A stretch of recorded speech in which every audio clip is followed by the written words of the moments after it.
Ini bisnis yang paling membosankan yang ada di mana-mana di seluruh Indonesia, toko emas.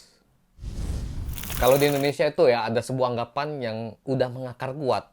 Kalau misalnya bapak lu punya toko emas, hidup lu pasti terjamin kaya, nggak bakal kekurangan. Tapi bener apa bener? Memang toko emas itu bisnis yang kelihatannya tuh ngebosenin banget. Hanya jual beli perhiasan, tapi yang sering kita nggak sadari di balik etalase kaca itu ada sejarah panjang yang penuh lika-liku. Mulai dari fluktuasi harga sampai ke perubahan zaman. Dari zaman penjajahan Belanda, emas itu udah jadi simbol kekayaan dan prestisius. Jadi tahun 1835, toko emas pertama kali dibuka di Indonesia di daerah Semarang.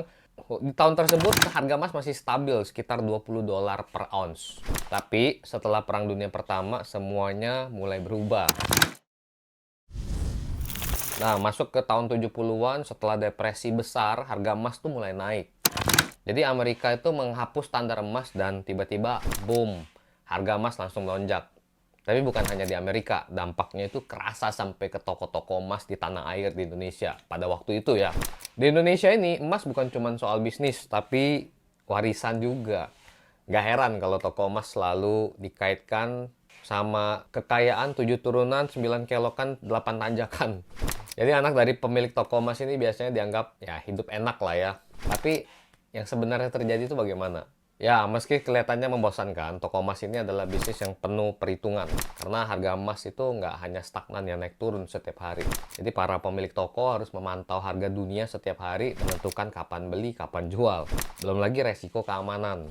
Jadi kalau punya toko emas itu harus punya keamanan yang sangat tinggi. Tapi di balik semua itu, toko emas menawarkan stabilitas yang jarang ditemuin sama bisnis lain. Mungkin inilah kenapa meskipun ngebosenin ya, toko emas tuh masih jadi pilihan bisnis yang paling solid selama masih ada yang percaya bahwa emas adalah aset aman, liquid.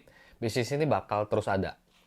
Dan yang punya toko emas akan tetap dihormati di masyarakat. Ya karena punya toko emas pasti dibilang orang kaya begitu kan. Jadi meskipun terlihat seperti bisnis yang ngebosenin ya, jangan pernah remehin kekuatan toko emas. Di balik kalau kita lihat bos-bos toko emas tuh rutinitas sehari-hari cuman datang toko pulang. Sebenarnya ada cerita tentang ketahanan, perhitungan, dan tentu saja pastinya kekayaan yang kita nggak tahu yang dia miliki karena dijual. Untung nggak dijual pun naik terus. Gimana menurut yang punya toko emas, benar apa benar yang gue ngomong di sini?